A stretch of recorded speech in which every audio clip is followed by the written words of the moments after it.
I did lose my voice. I lost my voice for like 3 weeks. How did you manage that? You were right there in the middle of the job. It was the worst thing ever. It was literally my worst nightmare coming to fruition.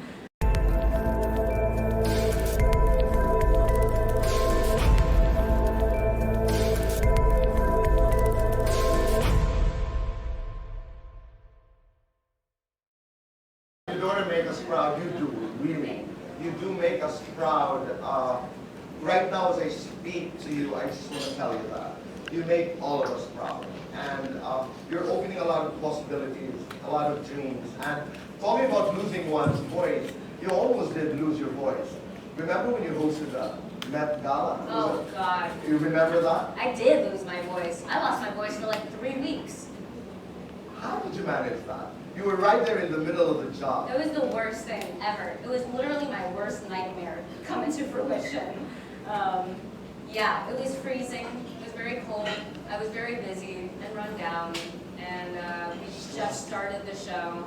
And I was talking to Tom Ford and asking him a question. And I'm like, something's wrong. And as the night progressed and as I continued to talk to people, my voice just kept going and getting smaller and smaller and smaller and more hoarse.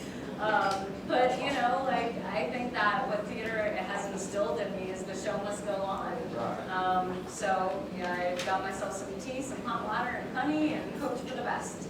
You know, I think that's one of the most impressive things about you is that you don't only do music, films, but you've hosted MTV, the Met Gala, the Oscars, and you were there even. I know you hosted last year's and this year's.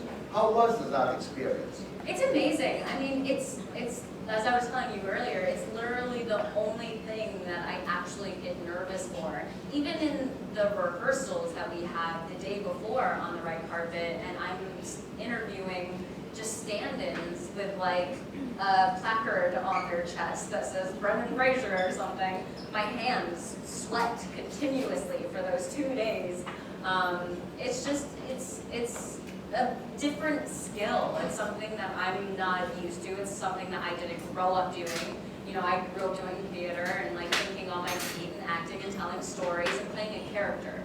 With hosting, I am very revealed. It's very vulnerable. It is literally just myself out there. And you know, I don't want to come off as unintelligent or like stumble on my words because I do all the time. And it's just like, yeah, it's a completely different experience. I mean, the Oscars last year on the red carpet was my first time ever interviewing anyone. I'm always the one that gets interviewed. I'm not the interviewer. So it's a completely different experience, but I love having an excuse and a reason to be on the red carpet at the Oscars because it is really the most prestigious award show. And so it's really special being there and seeing all these actors and directors and everyone from the entertainment industry that I look up to and to celebrate film and the stories they're telling. Toughest interview on the red carpet, Oscars.